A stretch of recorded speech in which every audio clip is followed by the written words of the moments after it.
Hello students, again आज इस recorded video में आप देख रहे हैं चैप्टर 14 का सीए फाउंडेशन के लिए जनवरी 2026 अटेम्प्ट में जो एग्ज़ाम होने का है उसका एक रिवीजन क्लास पार्ट 2 ये है। इससे पहले जो वीडियो है पार्ट 1 मैं बना के आपको दे चुका हूँ।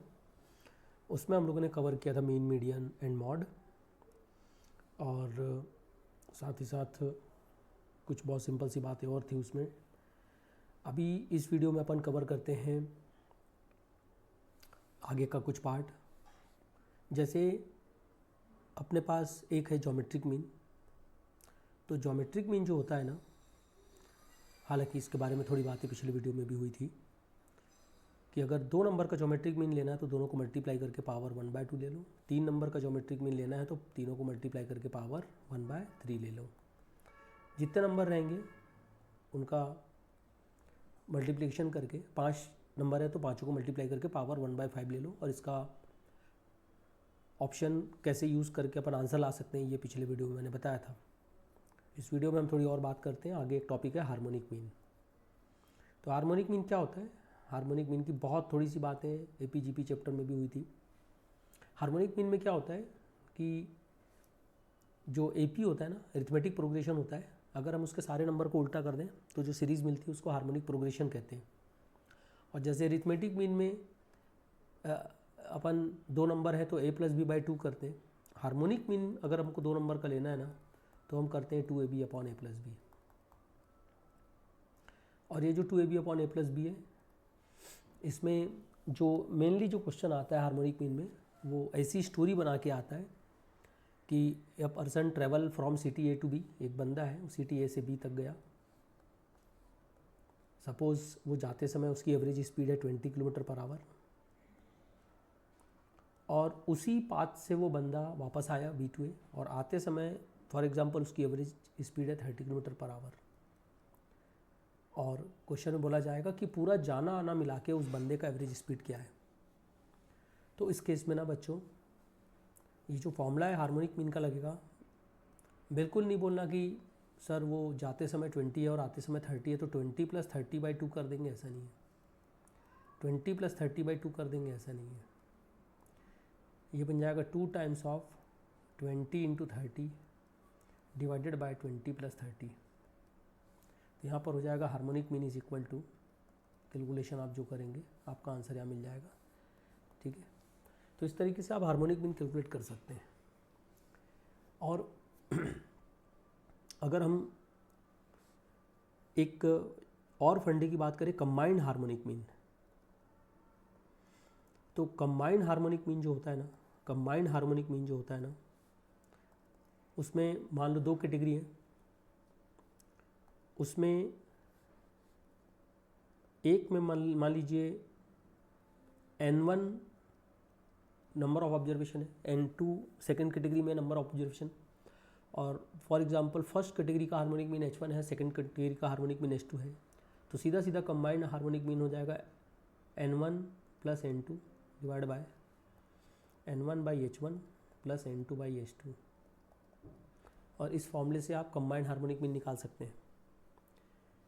ठीक है, तो अगर एक एग्जांपल दूँ मैं कि मान लीजिए 2 कैटेगरी है, कुछ बॉयज़ हैं कुछ गर्ल्स हैं, या कुछ भी ऐसा एग्जांपल क्वेश्चन में कुछ भी बना सकता है।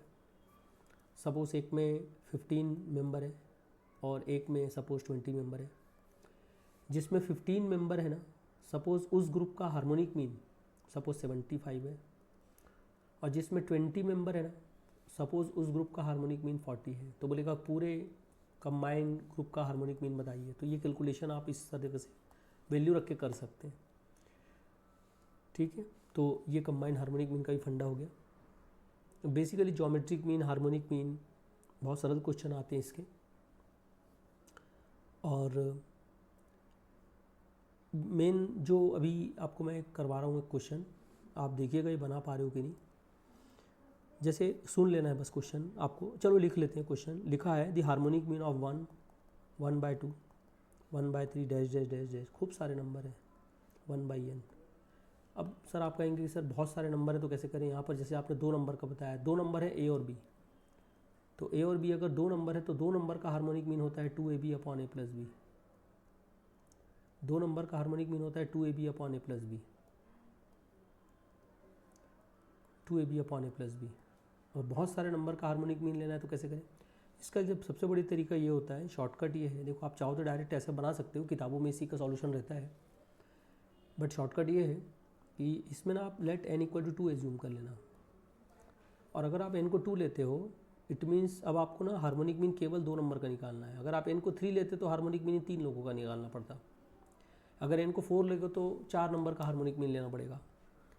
n 5 लोगे तो 5 नंबर का हार्मोनिक मीन लेना पड़ेगा। n 10 लोगे तो 10 नंबर का हार्मोनिक मीन लेना पड़ेगा।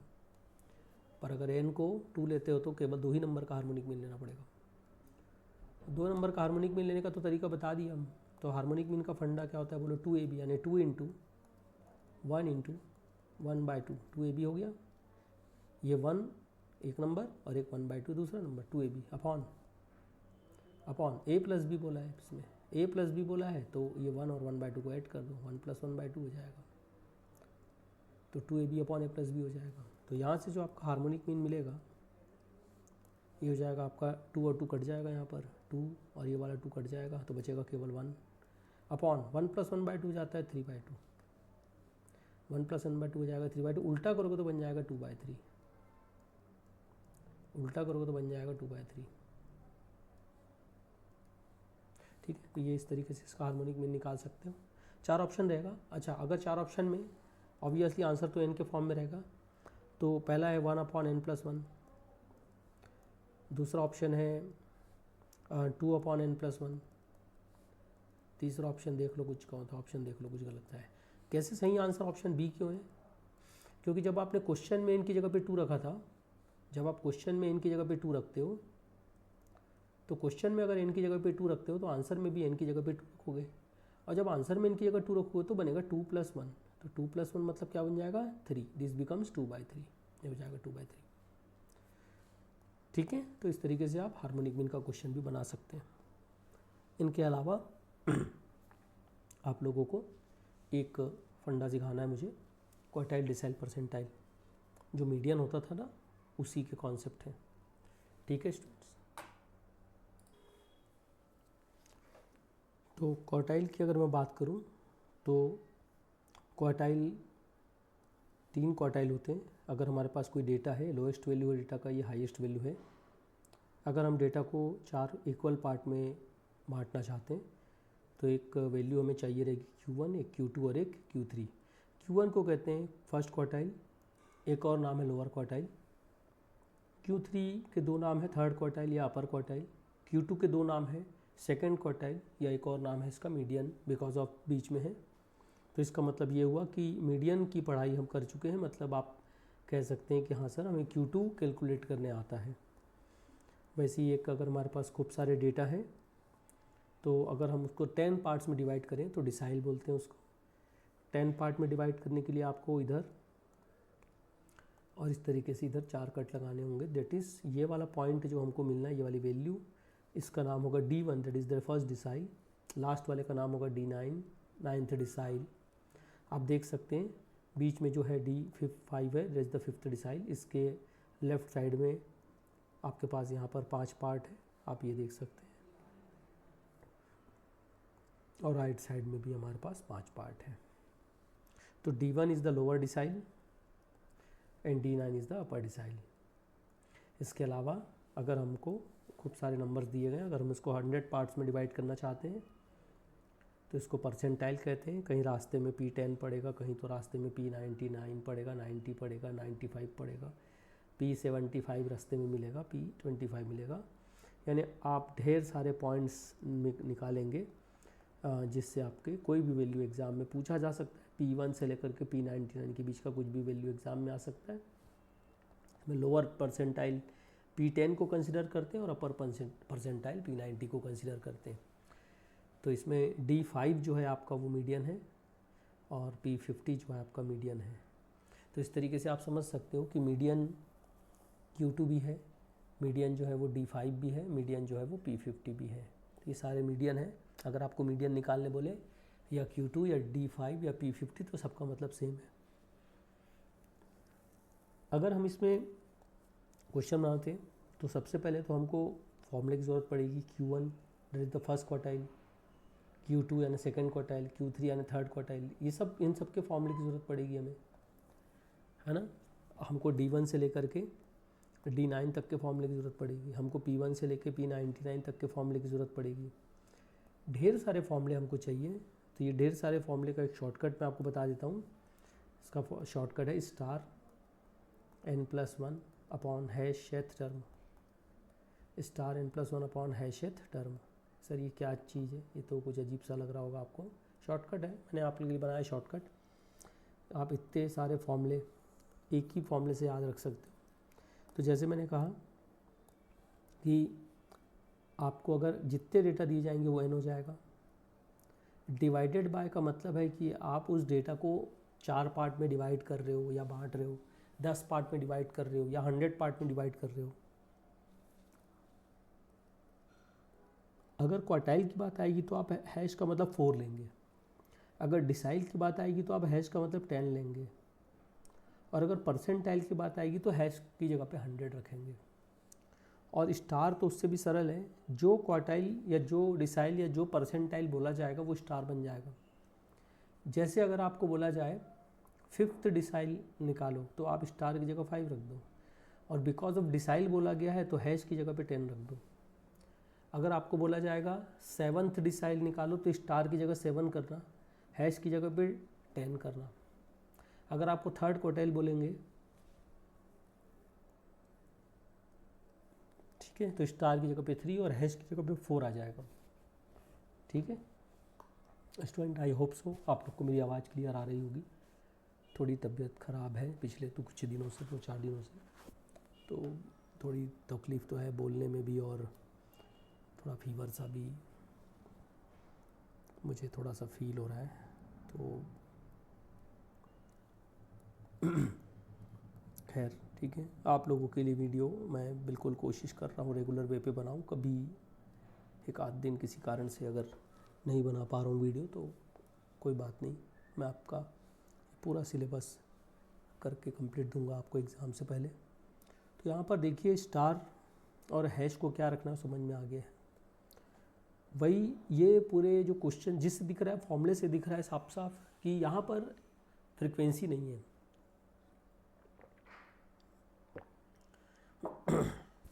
यहाँ पर फ्रीक्वेंसी नहीं है इसलिए स्मॉल एन आया हुआ है। अगर यही चीज़ क्वेश्चन में फ्रीक्वेंसी वाला डेटा होगा ना तो यही फॉर्मूला फ्रीक्वेंसी वाले डेटा के लिए, यही फॉर्मूला इन सारी चीज़ों का फॉर्मूला कन्वर्ट हो जाएगा। ये बन जाएगा स्टार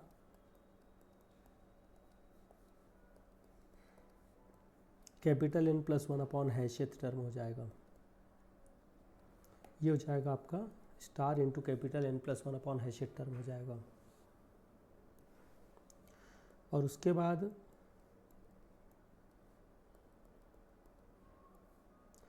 बाद आपका तीसरा जो कैटेगरी आता है वो ग्रुप डेटा के लिए है।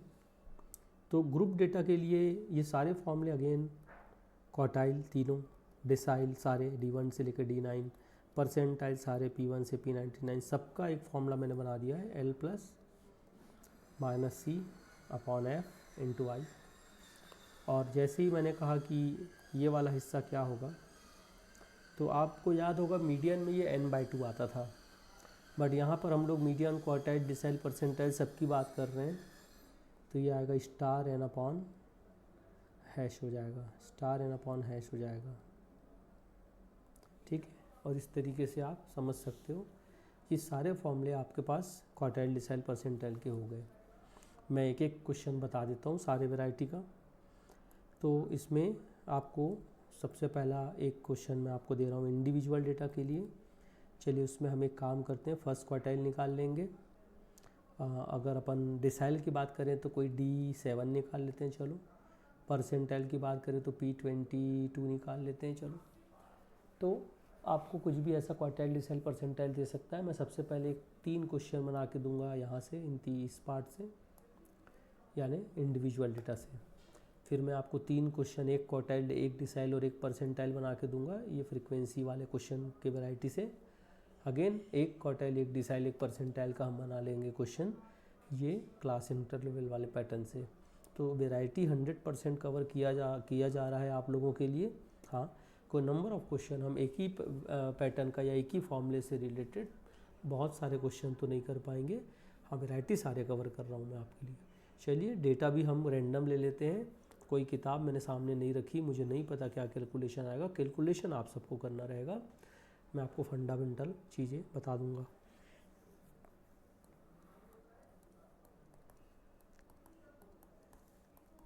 देखो, मैंने कुछ नंबर लिए 1 2 3 4 5 6। एन इवन हो तो भी चलेगा, एन ऑड हो तो भी चलेगा। अगर आप कहेंगे सर एक नंबर और ले लीजिए 20, तो चलो मैंने ले लिया।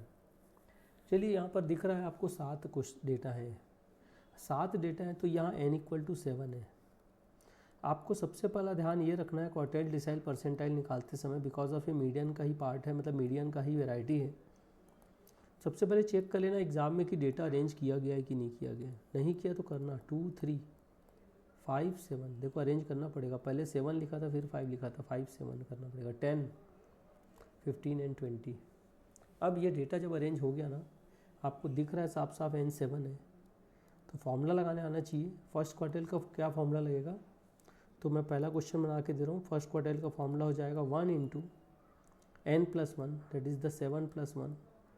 बिकॉज ऑफ क्वार्टाइल निकाल रहे हो तो डिवाइड बाय 4 करोगे, 4th टर्म करोगे। तो पहली गलती तो स्टूडेंट ये करते हैं, डेटा अरेंज नहीं करते हैं। दूसरी गलती यहाँ पर होती है, देखिए 7+1 क्या हो जाएगा, 8 हो जाएगा। 8/4 करोगे तो 2 आएगा, तो ये बन जाएगा सेकेंड टर्म। तो आंसर, कई बार गलती स्टूडेंट करते हैं कि 2 को आंसर बना देते हैं। आंसर 2 नहीं बनेगा, आंसर बनेगा सेकेंड टर्म। और जब सेकेंड टर्म की बात आएगी तो सेकेंड टर्म यहाँ पर आपका 3 है, तो आपके लिए ये 3 बन जाएगा और इस तरीके से आंसर आएगा। ठीक है, एक बार और करते हैं, एक डिसाइल निकाल के दिखाता हूँ इसी डेटा के लिए मैं। तो D7 की जब अपन बात करेंगे, सेकंड पार्ट इस क्वेश्चन का है, तो सबसे पहले तो फॉर्मूला लिखने आना चाहिए। और मुझे लगता है कि अब ये फॉर्मूले आपके दिमाग में बैठ गए। 7 × n+1, बिकॉज ऑफ डिसाइल है तो डिवाइडेड बाय 10th टर्म करेंगे, ये करेंगे अपन। अब यहाँ पर क्या करेंगे, D7 = 7 × n+1, मतलब हो जाएगा 7+1 डिवाइडेड बाय 10th टर्म करेंगे। ठीक है, तो यहाँ पर हो जाएगा आपका D7 = 7 + 1 8, 8 × 7 56, 5.6 टर्म। तो आंसर 5.6 मत बनाइएगा, आंसर 5.6 टर्म बनाइएगा। और अगर आंसर आप 5.6 टर्म बनाते हैं तो इसको लिखते कैसे हैं समझिएगा। 5th टर्म, देखिए 5.6 का मतलब है 5 कंप्लीट हो चुका है, तो 5 से ज़्यादा है और 6 से कम है, तो 5.6 में 0.6 आएगा। फिर 5.6 का मतलब है 6th term minus 5th term, 6th term minus 5th term. यहाँ पर आएगा D7 = 5th टर्म का वैल्यू आप देखें ध्यान से, तो 5th टर्म का वैल्यू 10 है। यहाँ पर 5th टर्म का वैल्यू 10 है, ये हो जाएगा 5th टर्म का value 10 plus 0.6 × 6th term minus 5th term, तो 6th टर्म का वैल्यू 15 है, तो 15 - 10 हो जाएगा यहाँ पर। ये कैलकुलेशन आप कर सकते हो, आप सबके पास कैलकुलेटर है। मैं देखता हूँ बिना कैलकुलेटर के हो पाए तो। 15 में से 10 जाएगा तो 5 बचेगा, तो ये बनेगा D7 = 10 प्लस ये बनेगा 3.0, यानी फाइनल आंसर आ जाएगा 13। ठीक, इस तरीके से आप आंसर निकाल सकते हैं। और इसके बाद एक क्वेश्चन P22 बनाते हैं। तो P22 मतलब 22nd परसेंटाइल की बात करेंगे। तो पहले तो P22 का फॉर्मूला लिखने आना चाहिए। फॉर्मूला होगा 22 × 7+1 upon 100th term, upon 100th term हो जाएगा। तो P22 = हो जाएगा आपका 7 + 1 8 होता है, और ये बनेगा 176 डिवाइडेड बाय 100 द टर्म। ठीक है, तो ये P22 आपको बनने वाला है 1.76 टर्म, 1.76 टर्म। और 1.76 टर्म निकालने के लिए दिख रहा है कि ये 1 से ज़्यादा है 2 से कम है, तो आप लिखेंगे first term plus 0.76 into second term minus first term, ये हो जाएगा। तो यहाँ फर्स्ट टर्म की जो वैल्यू होगी, फर्स्ट टर्म की जो वैल्यू है देखो यहाँ पर 2 दिख रहा है, और सेकेंड टर्म की वैल्यू यहाँ 3 दिख रहा है। तो फर्स्ट टर्म की वैल्यू 2 है plus 0.76 into second term minus first term, second term 3 है, फर्स्ट टर्म 2 है, तो 3 माइनस 2 हो जाएगा, यानी P22 का वैल्यू होगा 2 प्लस 0.76, क्योंकि 3 माइनस 2 तो 1 होता है, तो P22 आपको मिल जाएगा 2.76 हो जाएगा।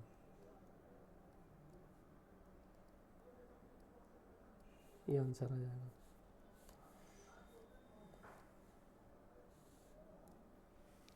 ठीक है,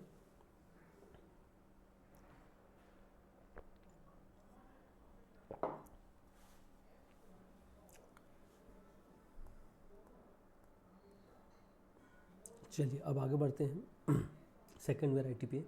ये इंडिविजुअल डेटा की बात हो गई, यानी हमने इस फॉर्मूले से रिलेटेड सारे बातें कर ली। अब हम ये इस फॉर्मूले से रिलेटेड कैपिटल एन दिख रहा है, मतलब फ्रीक्वेंसी वाली बात है, इससे रिलेटेड क्वेश्चन बनाते। तो मान लीजिए मैं एक क्वेश्चन दे रहा हूँ आपको, एक्स टेबल और एफ टेबल। मैं एक काम करता हूँ, थोड़ा समय बचाने के लिए एक्स टेबल में इंक्रीजिंग ऑर्डर में ही डेटा दे देता हूँ, पर आपको एग्ज़ाम में ध्यान रखना है कि अगर एक्स टेबल में जो डेटा है वो इंक्रीजिंग ऑर्डर में नहीं है तो पहले उसको अरेंज करना पड़ेगा, बिल्कुल वैसे ही जैसे पिछले वीडियो में मीडियन के बारे में मैंने बताया था। तो सपोज़ इसमें है 2, 3, 5, 8, 10, 12, ठीक है। और यहाँ पर फ्रीक्वेंसी है सपोज़ 3, 2, 1, 1, 2, 1, ठीक है, कुछ भी हो सकता है फ्रीक्वेंसी। अब यहाँ पर आपको CF टेबल बनाना पड़ेगा, एक क्यूमुलेटिव फ्रीक्वेंसी टेबल बनाना पड़ेगा। अब जब अपन क्यूमुलेटिव फ्रीक्वेंसी टेबल बनाते हैं तो ये बनेगा 3, 3 और 2 5, 5 + 1 6, 6 + 1 7, 7 + 2 9 + 1 10। इस तरीके से आपको यहाँ पर बनाना पड़ेगा। और ये जो कैपिटल एन आया है, इस बार 10 आया है, इस बार जो कैपिटल एन आया है वो 10 आया है। और जो कैपिटल एन है, आप देख सकते हैं कि सारे फ्रीक्वेंसी को सम करेंगे ना, उतना ही आता है। अब यहाँ पर क्या है कि CF टेबल में जो एन है, यहाँ से अब क्वेश्चन हम दे देते हैं आपको। सपोज क्वार्टाइल में पिछली बार हम लोग Q1 निकाले थे, इस बार हम Q3 निकाल लेते हैं।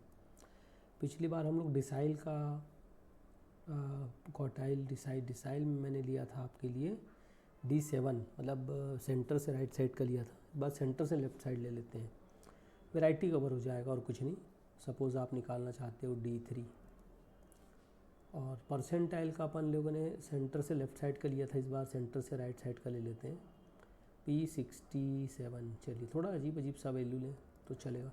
अब मैं लिख तो दिया हूँ, मेरे पास कैलकुलेटर भी नहीं रखा है सामने, मैं आपको अगर मुझे कैलकुलेशन नहीं करना होगा तो मैं आपको यहाँ पर वैल्यू लिख के दूंगा। चलिए पहला सॉल्यूशन का पहला पार्ट तो यही है कि आपको CF टेबल बनाना पड़ेगा। एग्ज़ाम में तो ये 2 टेबल दिया जाएगा, एक्स और एफ टेबल। अब आप क्या करेंगे, पहला क्वेश्चन बनाना है Q3, तो Q3 के लिए पहले तो फॉर्मूला लिखेंगे आप। तो Q3 के लिए जब फॉर्मूला लिखोगे तो बनेगा 3 टाइम्स ऑफ कैपिटल एन यानी 10 + 1 अपॉन 4th टर्म, ठीक है। तो आपको ये Q3 मिलेगा, कौन सा टर्म मिलने वाला है, ये Q3 मिलेगा आपको 10 + 1 11, 11 × 3 33, 33/4, 33/4 करोगे ना तो 8.25 आएगा, 8.25 टर्म। 8.25 द टर्म, तो आंसर ये नहीं बनेगा 8.25। 8.25 द टर्म आप कैसे ढूंढोगे, आंसर बता रहा हूँ। 8.25 टर्म ना, ये जो 8.25 आया बिल्कुल मीडियन में भी यही काम करते थे। ये जो 8.25 आया है ना, ये 8.25 3 से ज़्यादा है, 5 से ज़्यादा है, 6 से ज़्यादा है, 7 से ज़्यादा है, कहाँ रुके 9 पे। 9 पे जब रुकोगे ना, तो जो एक्स टेबल का वैल्यू है 9 पे रुकोगे तो एक्स टेबल का वैल्यू क्या बताओ 10, तो इसका आंसर 10 बनेगा, इसका आंसर 10 बनेगा। ठीक है, उसके बाद आते हैं अगले क्वेश्चन पे। देखिए अगला क्वेश्चन ऐसा है इसका, ये Q3 तो आ गया आपका, 10 आ गया। उसके बाद D3 की बात करते हैं अपन। तो D3 जो है, थर्ड डेसाइल जो है, ये है 3 times of n+1 10+1 upon 10th term. Because of decile इसलिए 10 से डिवाइड करेंगे। ठीक है, तो ये बनेगा D3 is equal to 10+1 11 into 3 33/10 3.38 term. तो दिख रहा है 3.3 टर्म जो है, 3.3 टर्म के लिए आप डायरेक्ट इस 3.3 को देखोगे टेबल में, 5 पे रुकोगे। 5 पे रुकोगे तो 5 के सामने क्या लिखा हुआ है 3, एक्स टेबल का वैल्यू 3 है, तो इसका आंसर 3 बन जाएगा। तो आपको लग रहा होगा कि सर ये तो पिछले वाले वैरायटी से भी ज़्यादा आसान है। उसके बाद हम P67 पे आते हैं। अब इसका जो P67 है, P67 की जब अपन बात करते हैं तो P67 में हो जाएगा 67 इंटू 10+1 अपॉन 100 टर्म, ये हो जाएगा। तो P67 इज इक्वल टू हो जाएगा, ये हो जाएगा आपका 10+1 that is 11। Oh my God, 67 को मल्टीप्लाई करना है भाई इसमें, तो 11 67 670 और एक 67 ऐड कर दो, 730 737 तो ये आ जाएगा 737.37 टर्म के अप्रॉक्स, ऐसा कुछ आ रहा है, शायद थोड़ी बहुत गलती हुई होगी, मेरे से चेक कर लेना। तो ये हो जाएगा आपका 7.37 टर्म। अब 7.37 टर्म आप कैसे निकालोगे, 7.37 के लिए आप कहाँ रुकोगे, 9 पे ही रुकोगे, क्योंकि 7 से ज़्यादा हो जाएगा। तो 9 पे रुकोगे तो आंसर क्या आ जाएगा, यहाँ पे 10 आ जाएगा। ठीक है, तो इस तरीके से आप ये आंसर भी ला सकते हो, P67 भी। ठीक है, वो आंसर यहाँ पे 10 आ जाएगा। तो ये बहुत सरल है, ये वाला पैटर्न भी आप सबको समझ में आ गया। तीसरा वैरायटी हम कवर करते हैं कि अगर हमारे पास जो डेटा दिए गए हैं वो ग्रुप डेटा है। ग्रुप डेटा का मतलब होता है जिसमें क्लास इंटरवल दिया है और साथ में फ्रीक्वेंसी दिया है। ओके, एक क्वेश्चन लेते हैं अपन, class interval and frequency. Of course again मैं यहाँ पर क्लास इंटरवल अरेंज करके ही दूंगा, लोअर 0 से 10, 10 20 से बढ़ते बढ़ते 20 30, 30 40 एंड 40 50। चलो 50 60 भी रख लेते हैं। फ्रीक्वेंसी है आपके पास 3 2 2 1 2 1, चलिए इस तरीके से रख लेते हैं। अब ये फ्रीक्वेंसी होने के बाद आपको एग्ज़ाम में ये बात ध्यान रखनी है कि क्लास इंटरवल में 0 10 10 20 इंक्रीजिंग होना चाहिए, नहीं होगा तो उसको कर लीजिएगा, अरेंज कर लीजिएगा। CF टेबल बनाना ही पड़ेगा हमेशा की तरह। तो CF टेबल जो बनेगा वो बनेगा इस तरीके से,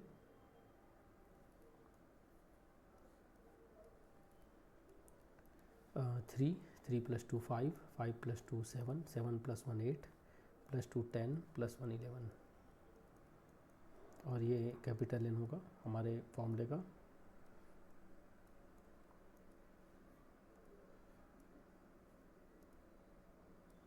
ठीक है, अब यहाँ पर देखिए क्या लिखा हुआ है CF टेबल में कि आपको क्वेश्चन चलो बना ही लेते हैं। क्वार्टाइल सपोज आपको निकालना है, इस बार क्या करें, Q2 कर लें। Q2 तो मीडियन होता है, नहीं Q3 करते हैं। मीडियन तो बहुत बना है, मतलब बना के दिया हूँ मैं आपको। डी में आप चलो इस बार D8 ले लें। चलो ठीक है, इधर का ठीक है, सेंटर से राइट साइड का। परसेंटाइल थोड़ा लेफ़्ट साइड का लेते हैं। चलो P सपोज़ 20, चलो ठीक है P20 कर लेते हैं। इस तरीके से आप 3 क्वेश्चन मैं बना के दे रहा हूँ आपको। CF टेबल बनाना पड़ेगा एग्ज़ाम में। पहला क्वेश्चन है Q3 के लिए फॉर्मूला होता है L plus minus C upon F into i. Main मुद्दा है आपका, सबसे इम्पॉर्टेंट जो मुद्दा है वो है आपका ये फॉर्मूला बनाने का। तो थर्ड क्वार्टाइल के लिए आप क्या बनाएंगे, 3 टाइम्स ऑफ 11 यानी n divide by, because of quartile है तो 4 आएगा। और यही जो वैल्यू है ना, यही बताएगा सारे क्वेश्चन में कि आपका LFCI क्या है। आपको ये बिल्कुल मीडियन की याद आ रही होगी कि ऐसे ही तो प्रोसेस वहाँ करते थे। तो अगर आप इसको कैलकुलेट करें तो 11 इंटू 33/4, ये आपका 33/4 आ जाएगा 8.25, नहीं 8.25 शायद होगा, 8.25 होगा। अब ये जो 8.25 आया है, 8.25 आप इसमें देखेंगे तो कहाँ रुकेंगे, 10 पे रुकेंगे आप। 8.25 के लिए 10 पे रुकेंगे। 10 के लिए लोअर वैल्यू 40 है और फ्रिक्वेंसी 2 है। C जो है इसके ऊपर वाला है, क्यूमुलेटिव फ्रिक्वेंसी 8 और I जो है वो 10 है। अगर आप इसको कैलकुलेट करें थर्ड क्वार्टाइल को, तो ये थर्ड क्वार्टाइल आपको दिखेगा, आंसर आ जाएगा जो भी है। ठीक है, अगले क्वेश्चन पे आते हैं। यहाँ पर आपको देखिए D8 निकालना है। D8 में इम्पॉर्टेंट पार्ट हमारा 8 है। तो इसके लिए क्या फॉर्मूला बनेगा, D8 के लिए फॉर्मूला आपको समझ में आना चाहिए। L की जगह छोड़ दे रहा हूँ, माइनस C अपॉन F आई, सब ये LFCI आप रख लेंगे। मेन मुद्दा है ये वाला हिस्सा। तो 8 इंटू, ठीक है, कैपिटल N आपका 11 आया है, 8 इंटू 11/10। तो ये बन रहा है आपका D8 इज इक्वल टू क्या बन रहा है, 8.8 बन रहा है। अब इस 8.8 के हिसाब से आप समझ सकते हो कि 8.8 कहाँ रुकेंगे अपन। 8.8 अपन रुकेंगे 10 पे ही रुकेंगे। तो L का वैल्यू 40 सेम बनेगा ऐसे ही, L का वैल्यू 40 हो जाएगा, F का वैल्यू 2 माइनस C बिल्कुल 8 आएगा और I जो आएगा 10 आएगा। आप चेक कर सकते हैं, ये कैलकुलेशन आप कर लीजिएगा। और बिल्कुल वैसे ही अपन तीसरा पार्ट निकालते हैं। हमने P20 कैलकुलेट करना था, तो फिर से L minus C upon F into i, इसको ऐसे ही रहने देते हैं। हम कैलकुलेट करते हैं ये वाला हिस्सा, और ये वाले हिस्से में आपको दिखेगा कि 20 है तो 20 into N that is 11 divided by 100 terms, 100 part आएगा। अब यहीं से डिसाइड होगा सारा कुछ LFCI क्या है। तो चेक कर लेते हैं एक बार P20 के लिए कितना आता है। ये आएगा आपका 25 2.2 के 2.2 आएगा शायद ये, ठीक है 2.2। अब 2.2 ये आ गया ना, तो 2.2 के लिए आप कहाँ रुकोगे चेक करो। 2.2 के लिए आप 3 पे ही रुकोगे, पहले वाले पे ही रुकोगे। तो यहाँ पर जब रुकोगे तो L का वैल्यू 0 है। सर ये तो अच्छी बात है, L का वैल्यू 0 है। फ्रिक्वेंसी का वैल्यू भी दिख रहा है आपको, फ्रिक्वेंसी का वैल्यू 3 है ना। लेकिन एक चीज़ आपको ध्यान से समझना है, C क्या होगा सर। तो C ऊपर तो कुछ टेबल ही नहीं है, तो 0 ही लेंगे और I 10 लेंगे। ये आप इस तरीके से कैलकुलेट कर सकते हैं। तो बच्चों ये वाला 3 पूरा पैटर्न क्वार्टाइल, डिसाइल, परसेंटाइल के मैंने हर क्वेश्चन करवा दिए, हर वैरायटी करवा दिया, इंडिविजुअल भी, डिस्क्रीट भी। और तो आपको बताऊं बेटा, तो पिछला वीडियो और ये वीडियो में अभी तक की अगर बात करें तो मैं आपको नाम गिना देता हूँ। मैंने मीन कराया, मीडियन कराया, मॉड कराया, क्वार्टाइल, डिसाइल, परसेंटाइल कराया, ज्योमेट्रिक मीन की बातें बताई, हार्मोनिक मीन की बातें बताई। पूरा ओवरऑल देखा जाए तो मेजर ऑफ सेंट्रल टेंडेंसी की मोटे मोटा जो बात है वो सब कर दिया है मैंने।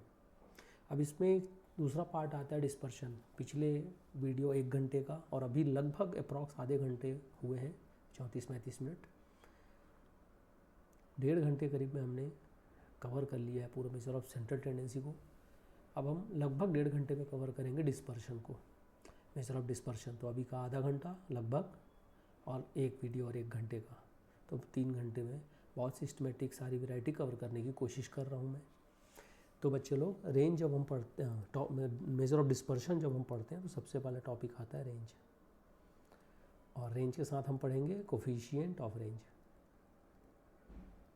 कोफिशिएंट ऑफ रेंज, तो बच्चों ये क्या होता है, रेंज क्या होता है और कोफिशिएंट ऑफ रेंज क्या होता है?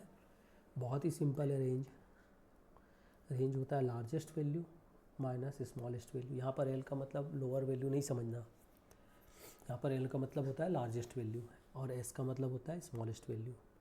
तो जब आपको लार्जेस्ट वैल्यू और स्मॉलेस्ट वैल्यू किसी डेटा का दिया रहेगा, या आप पता कर सकते हो डेटा को देख के कि इसका लार्जेस्ट वैल्यू क्या है और इसका स्मॉलेस्ट वैल्यू क्या है, ठीक है, तो वहाँ से पता चल जाता है रेंज। और फिर है कोफिशिएंट ऑफ रेंज, तो कुछ नहीं करना है। कोफिशिएंट ऑफ रेंज होता है largest minus smallest divided by largest plus smallest into 100, ये होता है कोफिशिएंट ऑफ रेंज, ठीक है। तो बस आपको ये बहुत ही सिंपल सा फंडा आपको मिलना है। चलिए फटाक से इसका एक क्वेश्चन करते हैं। आपको डेटा दिया जा रहा है 5, 3, 7, 2, 9, 8, 11, 4, 6, 15, ठीक है। अब आपको बोल रहा है कि इसका रेंज निकालो, तो पूरी लिस्ट में देखो सबसे छोटा वैल्यू कौन है, तो सबसे छोटा वैल्यू 2 है। आपको डेटा कोई अरेंज करने की ज़रूरत नहीं है। पूरे लिस्ट की सबसे बड़ी वैल्यू 15 है, तो रेंज जो हो जाएगा ना, आंसर हो जाएगा बहुत simple, largest value minus smallest value. तो largest value minus smallest value जो अपन करेंगे तो आपको मिल जाएगा यहाँ पर 13, ये हो जाएगा largest value minus smallest value. And जब हम कोफिशिएंट ऑफ रेंज करेंगे ना, तो कोफिशिएंट ऑफ रेंज हमारा हो जाएगा 15 माइनस 2 अपॉन 15 प्लस 2 इंटू 100, अगर आंसर परसेंटेज में दिया है तो, ठीक है। ये हो गया इंडिविजुअल डेटा की बात। बेटा जब भी कोई टॉपिक पढ़ेंगे हम 3 वैरायटी की बात ज़रूर करेंगे, इंडिविजुअल, डिस्क्रीट और ग्रुप डेटा। और अगर हम डिस्क्रीट डेटा की बात करें, अगर मैं एक और क्वेश्चन आपको दूं जिसमें फ्रीक्वेंसी होता है, तो सर आपने जो फॉर्मूला बताया इसमें तो फ्रीक्वेंसी नहीं है। हाँ जी बिल्कुल, फ्रीक्वेंसी की ज़रूरत ही नहीं पड़ेगी। कैसे? देखो, अगर आपको एक्स और एफ टेबल दिया हुआ है और एक्स टेबल में आपको दिया है 3, 7, 2, 5, 8, 11, 6 और आपको फ्रीक्वेंसी दिया है 5, 4, 3, 7, 2, 8, 9, तो आपको फ्रीक्वेंसी टेबल से कोई मतलब ही नहीं होता है। एक्चुअली मेन मुद्दा है कि एक्स का सबसे बड़ा वैल्यू कौन है, तो एक्स का सबसे बड़ा वैल्यू 11 दिख रहा है और सबसे छोटा वैल्यू 2 दिख रहा है, तो बस आपका रेंज बन गया। यहाँ पर रेंज हो जाएगा 11 माइनस 2 यानी 9, और एक आएगा कोफिशिएंट ऑफ रेंज, तो कोफिशिएंट ऑफ रेंज हो जाएगा 11 माइनस 2 अपॉन 11 प्लस 2 इंटू 100। तो इस तरीके से आप आंसर ला सकते हो। यहाँ फ्रीक्वेंसी का कोई रोल नहीं होता है, फ्रीक्वेंसी तो बता रहा है बस कौन सी डेटा कितनी बार है। सबसे छोटा डेटा जो 2 है वो 3 टाइम्स है, उससे क्या मतलब कि वो 3 टाइम्स है तो सबसे छोटा लीस्ट, और सबसे बड़ा डेटा 11 है, ठीक है। तो इस तरीके से आप समझ सकते हैं कि यहाँ हमको कोई बहुत एक्स्ट्राऑर्डिनरी कुछ एफर्ट लगाने की ज़रूरत नहीं है।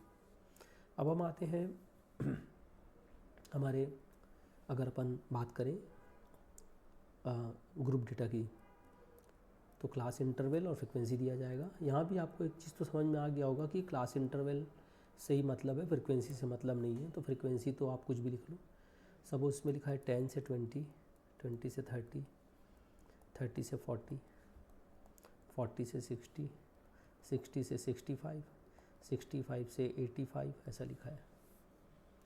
अब यहाँ पर आपको फ्रिक्वेंसी दे देगा 3, 7, 5, 2, 4, 1, उससे क्या करना है। पूरी लिस्ट का सबसे छोटा वैल्यू 10 दिख रहा है, सबसे बड़ा वैल्यू 85 दिख रहा है।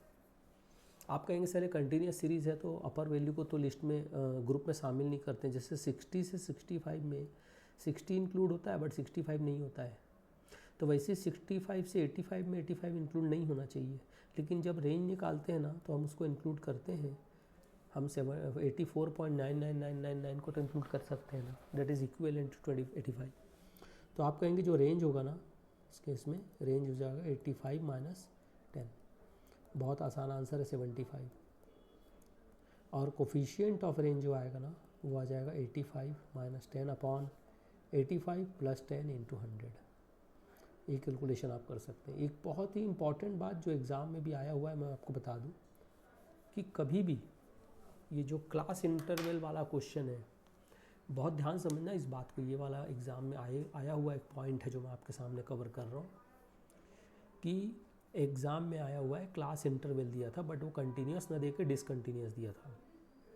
और डिसकंटिन्यूस अगर सीरीज़ दिया हुआ है, फ्रीक्वेंसी तो कोई मतलब नहीं है, तो डिसकंटिन्यूस सीरीज़ का डायरेक्ट लोवेस्ट वैल्यू और हाईएस्ट वैल्यू को मत लेना, पहले उस डिसकंटिन्यूस को कंटिन्यूस में कन्वर्ट कर लेना। जब आप डिसकंटिन्यूस को कंटिन्यूस में कन्वर्ट कर लोगे ना, तब फिर आपको समझ में आएगा कि लोवेस्ट वैल्यू क्या है और हाईएस्ट वैल्यू क्या है। इस बात का ध्यान रखना, बगैर कन्वर्ट किए बनाओगे तो गलत आंसर आएगा। ठीक, चलिए सर, रेंज के बाद एक टॉपिक होता है हमारे पास क्वार्टाइल डेविएशन। क्वार्टाइल डेविएशन का एक और नाम है semi inter quartile range, semi inter quartile range. और मैं तो कहता हूँ कि ये जो सेमी इंटर क्वार्टाइल रेंज है, यहाँ से इसकी डेफिनेशन जो दिख रही है आपको, वो फॉर्मूला भी बना के देगा। सबसे पहली बात समझो, सेमी का मतलब हाफ, सेमी वर्ड का यूज़ हो गया। यहाँ रेंज वर्ड आया है, पर रेंज किसका लेना है? क्वार्टाइल का रेंज लेना है। क्वार्टाइल का रेंज लेना है मतलब 3 क्वार्टाइल होते हैं, Q1, Q2 और Q3। तो किसी भी डेटा का रेंज का मतलब है largest value minus smallest value.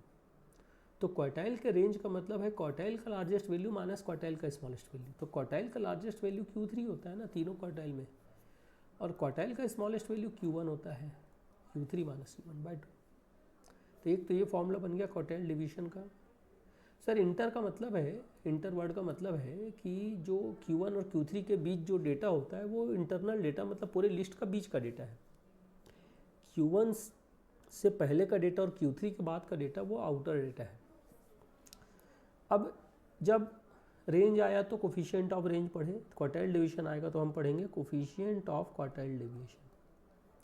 तो कोफिशिएंट ऑफ क्वार्टाइल डिवीजन कुछ नहीं होता, Q3 माइनस Q1/2 जो लिखा हुआ है ना, सेम चीज़ को डिवाइड कर देंगे, बस क्या करके बीच का साइन को चेंज करके Q3 प्लस Q1/2 इंटू 100 कर देंगे यहाँ पर। तो Q3 minus Q1/2 divide by Q3 plus Q1/2। तो कोफिशिएंट ऑफ क्वार्टाइल डेविएशन जो हो जाएगा ना, ये हो जाएगा आपका, केवल 2 कट जाएगा, तो ये बन जाएगा Q3 minus Q1 upon Q3 plus Q1 into 100। तो Q3 minus Q1 upon Q3 plus Q1 into 100, ये हो जाएगा आपका आंसर। यानी ओवरऑल आप देख रहे हैं, चाहे आपको क्वार्टाइल डेविएशन निकालना है, चाहे आपको क्वार्टाइल डेविएशन निकालना है, चाहे आपको कोफिशिएंट ऑफ क्वार्टाइल डेविएशन निकालना है, आपको ओवरऑल करना तो 2 ही काम है कि Q3 और Q1 निकालना है। और अब आपको समझ में आया होगा कि Q3 और Q1 यानी क्वार्टाइल आज की क्लास में मैंने क्यों पढ़ाया। पिछली बार मैं Q1 और Q3 पिछले वीडियो में क्यों नहीं डाला। मैं चाहता हूँ अभी का देखा हुआ चीज़ है Q3 और Q1, तो अगर आपको किसी क्वेश्चन का Q3 और Q1 निकालने आता है तो उसका QD और QD निकालने तो आ ही जाएगा। जैसे मैं आज का ही क्वेश्चन देख लो, अब दिखा दूँ आपको। सपोज़ मैं यही क्वेश्चन आपको दे दूँ, ये वाला क्वेश्चन जो स्क्रीन पे है, मैं बोलूँ कि इस डेटा का, ये जो क्लास इंटरवल और फ्रिक्वेंसी है, इस डेटा का क्वार्टाइल डिवीजन निकाल के बताओ। तो आपको Q3 तो निकालना आता ही था, Q3 तो निकाल ही लिए थे। अगर आप इसका Q1 भी निकाल लें तो Q3 माइनस Q1/2 कर देंगे। अगर हम इस वैरायटी की बात करें जिसमें एक्स और एफ टेबल था डिस्क्रीट डेटा की, तो देखो यहाँ भी Q3 मैंने निकाल के दे दिया था। अगर आप इसका Q1 निकाल सकते हैं तो Q3 माइनस Q1/2 करने से क्वार्टाइल डिवीजन आ जाएगा।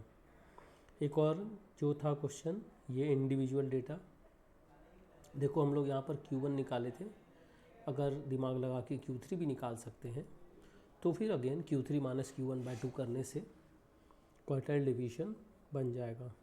तो ओवरऑल अगर बच्चों आपको Q3 और Q1 निकालने आता है किसी भी पैटर्न का, तो आप quartile deviation Q3 minus Q1/2 and coefficient of quartile deviation that is the Q3 minus Q1 upon Q3 plus Q1 निकाल सकते हैं। आप Q3 और Q1 अगर निकालना जानते हैं तो क्वार्टाइल डेविएशन टॉपिक आपका बहुत क्लियर है। इसके बाद आता है आपका एक टॉपिक, नया टॉपिक है मीन डेविएशन। तो ध्यान दीजिएगा, मीन डेविएशन भी मैं आज ख़त्म कर सकता हूँ आपके लिए अगले वीडियो में, और फिर बताएंगे क्या करना है। मीन डेविएशन 3 टाइप के कैलकुलेट किए जाते हैं। एक होता है mean deviation about mean, mean deviation about mean, तो ये MD या that is the mean deviation. About mean है तो अपन x बार लिखते हैं। एक होता है मीन डेविएशन अबाउट मीडियन, एक होता है मीन डेविएशन अबाउट, चलिए मैं लिख दे रहा हूँ mean deviation about median MD, और उसके बाद आता है आपका एक mean deviation about mod, mean deviation about mod, that is ये हो जाता है MDZ। तो 3 चीज़ें हैं यहाँ पर आपको, mean deviation about mean, mean deviation about median और मीन डेविएशन अबाउट मॉड। अगर हमको तीनों का एक साथ फॉर्मूला बनाना है तो फॉर्मूला इसका बनता है मीन डेविएशन अबाउट, चाहे तो हम मीन, मीडियन या मॉड कोई भी यूज़ कर सकते हैं। तो मीन डेविएशन अबाउट मैं आपको समझाने के लिए यहाँ पर स्टार लगा देता हूँ। अब स्टार का मतलब मीन भी हो सकता है। अगर मैंने स्टार की जगह मीन रख दिया तो मीन डेविएशन अबाउट मीन हो जाएगा। अगर मैंने स्टार की जगह मीडियन रख दिया तो मीन डेविएशन अबाउट मीडियन हो जाएगा। अगर मैंने स्टार की जगह मॉड रख दिया तो मीन डेविएशन अबाउट मॉड हो जाएगा। तो मीन डेविएशन अबाउट स्टार का फॉर्मूला होता है summation of x minus star का magnitude, summation of x minus star का magnitude whole divided by n, summation of x minus star का magnitude whole divide by n। ये होता है आपका फॉर्मूला, जिसमें स्मॉल n है, मतलब साफ पता चल रहा है कि ये तब यूज़ होगा जब हमारे पास फ्रीक्वेंसी नहीं होगा, इंडिविजुअल डेटा रहेगा। स्टार की जगह मीन भी आ सकता है, स्टार की जगह मीडियन भी आ सकता है, स्टार की जगह मॉड भी आ सकता है। ये होगा स्टार का मीन, मीडियन या मॉड हो सकता है। दूसरा है हमारे पास, अगर हमारे पास फ्रीक्वेंसी वाला डेटा है तो ये बनेगा mean deviation about star again,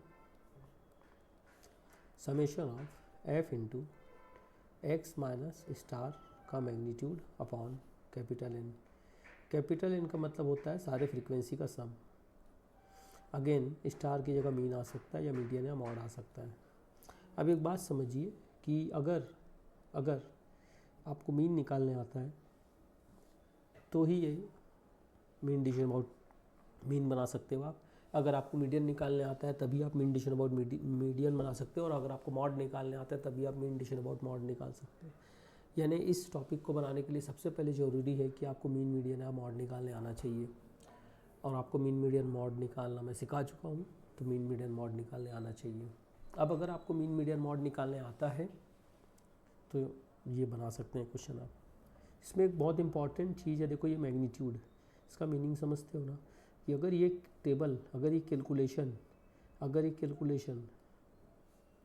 आपका नेगेटिव आएगा तो मैग्नीट्यूड उसको क्या बना देगा, पॉजिटिव। अगर पॉजिटिव आएगा तो पॉजिटिव रहेगा ही, ठीक है। अब बात ये है कि हर वैरायटी में हम ये समझते थे ना कि रेंज आएगा तो अपने साथ कोफिशिएंट रखा है, क्वार्टाइल डिवीजन आएगा तो वहाँ भी कोफिशिएंट आया है, और उसी तरीके से अगर यहाँ पर मीन डिवीजन है तो कोफिशिएंट आएगा।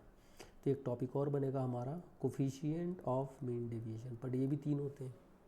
ये भी होगा कोफिशिएंट ऑफ मीन डिवीजन, एक होगा अबाउट मीन, एक होगा अबाउट मीडियन, और एक होगा अबाउट मॉड। तो about mean, about median, about mod जो होता है coefficient of mean deviation, about mean, about median, about mod को मैं स्टार लिख देता हूँ। तो coefficient of mean deviation about mean, about median, about mod, ये होगा coefficient of mean deviation about star, coefficient of mean deviation about star, तो इसका फॉर्मूला होता है mean deviation about star, mean deviation about star divided by star into 100, अगर percentage में answer है तो। ठीक है, ये हो जाएगा।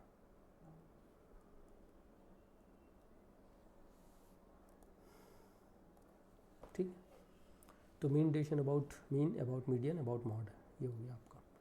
अब अगर आपको एक आध क्वेश्चन में करवाऊँ, ज़्यादातर सबसे ज़्यादा अगर एग्ज़ाम में पूछा जाता है तो मीन डेविएशन अबाउट मीन का फंडा ज़्यादा पूछा जाता है, अबाउट मीडियन थोड़ा कम आता है, अबाउट मॉड बहुत रेयर, एक आधी बार एग्ज़ाम में आया है। तो अगर मैं क्वेश्चन देता हूँ कि find the mean deviation about mean of the given data, of course मैं डेटा आपके लिए सिंपल इंडिविजुअल डेटा की बात करूँगा। तो एंड एक काम और करते हैं, coefficient of mean deviation about mean ये भी निकाल लेंगे अपन। ठीक है, तो कोफिशिएंट भी निकाल लेंगे और मीन डेविएशन अबाउट मीन।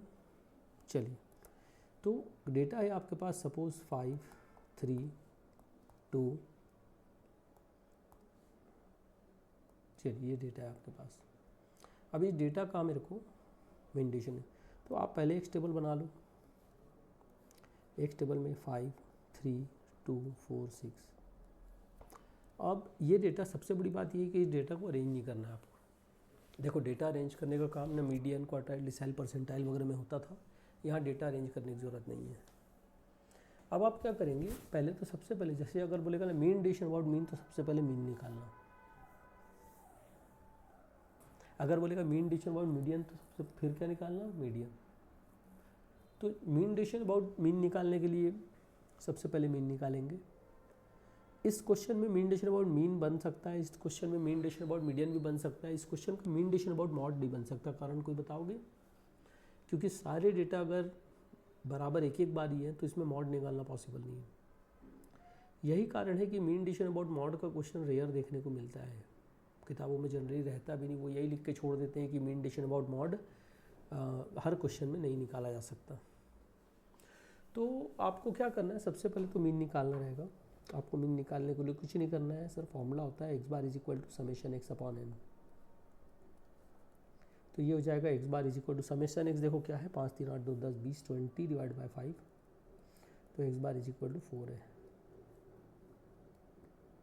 अब x बार अगर 4 आ रहा है तो आपको टेबल बनाना पड़ेगा, सॉल्यूशन अब एक बनाना पड़ेगा x माइनस एक्स बार, और आप चाहें तो एक ही क्वेश्चन में x माइनस एक्स बार का मैग्नीट्यूड भी ले सकते हैं। मैं आपको समझाने के लिए एक ही टेबल में x माइनस एक्स बार का मैग्नीट्यूड ले सकते हैं। मैं आपको समझाने के लिए x माइनस एक्स बार का मैग्नीट्यूड के लिए एक और अलग टेबल बना दे रहा हूँ। तो यहाँ पर क्या आएगा, देखिए ये इस तरीके से जाएगा, 5 माइनस एक्स बार जो है 4 है, 3 माइनस एक्स बार 4 है, 2 माइनस एक्स बार 4 है, 4 माइनस एक्स बार का वैल्यू 4 है, 6 माइनस एक्स बार का वैल्यू 4 है। तो आप इसे देखिए, ये वैसे तो आएगा 1, यहाँ पर आ जाएगा -1, यहाँ पर आ जाएगा -2, यहाँ आएगा 0, यहाँ आएगा 2। लेकिन जब हम इसका मैग्नीट्यूड लेंगे तो 1 का तो 1 ही रहेगा, -1 1 बन जाएगा, -2 2 बन जाएगा, 0 तो 0 रहेगा, 2 का 2 बन जाएगा। और इस तरीके से आप समझ सकते हो कि ये जो सम आएगा ना, ये जो सम आएगा summation of x minus x bar का मैग्नीट्यूड इज इक्वल टू, ये हो जाएगा 1 + 1 2 + 2 4 + 2 6, ये आ जाएगा। ठीक, अब जैसे ही आप ये टेबल बनाएंगे, ये पूरा का पूरा कैलकुलेशन करेंगे x माइनस एक्स बार का मैग्नीट्यूड, तो फॉर्मूला यही होता है ना, mean deviation about mean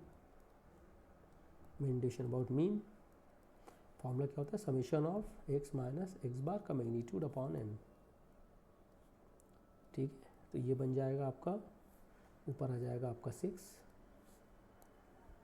divided by n, आपका दिया है 5 डेटा है शायद, तो 5 डेटा है ना, एक बार चेक कर लूँ, हाँ 1 2 3 4 5, तो आपका मीन डेविएशन अबाउट मीन मिल गया। ये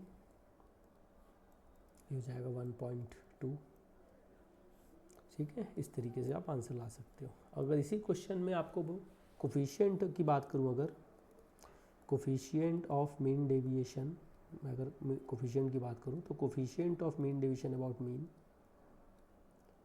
तो जो coefficient of mean deviation about mean आएगा ये आ जाएगा आपका mean deviation about mean divided by mean into 100।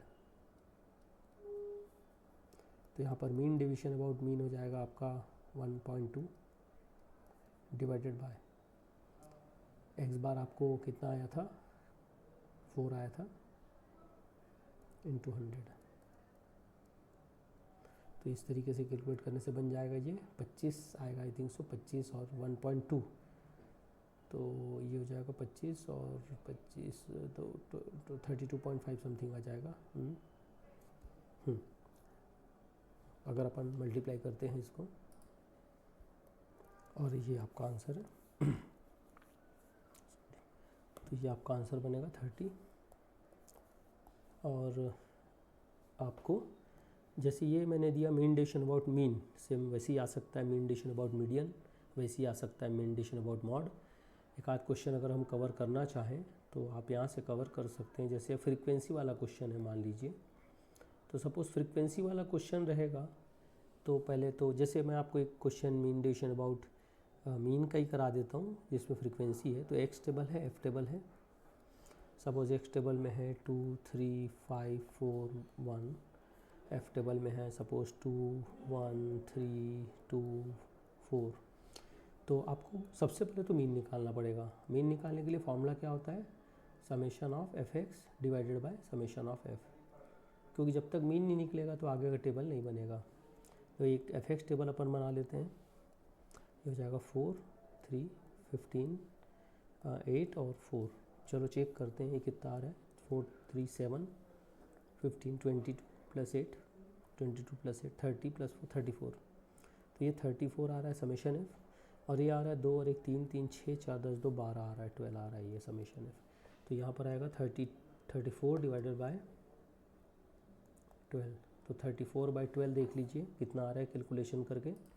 ये आएगा आपका लगभग 2.8333 चला आएगा। तो आप अब देखिए 2.83333 चला आ रहा है इसमें, तो आप इसे केवल 2.8 भी लिख के बना सकते हो, उससे आंसर आपका ऑलमोस्ट इक्वली आता है। क्योंकि आप जितना ज़्यादा डेसिमल के बाद 33 लोगे उतना ज़्यादा आपको कैलकुलेशन कॉम्प्लिकेटेड होता जाएगा। अब एक्स बार निकलने के बाद क्या करेंगे, आप एक्स बार निकलने के बाद एक्स माइनस एक्स बार टेबल बनाओगे, उसका मैग्नीट्यूड एक ही लाइन में ले लेना और इसमें एफ मल्टीप्लाई करना, f into x minus x bar का मैग्नीट्यूड ये लेना। तो किस तरीके से करेंगे, बड़े ध्यान से समझिए इसको।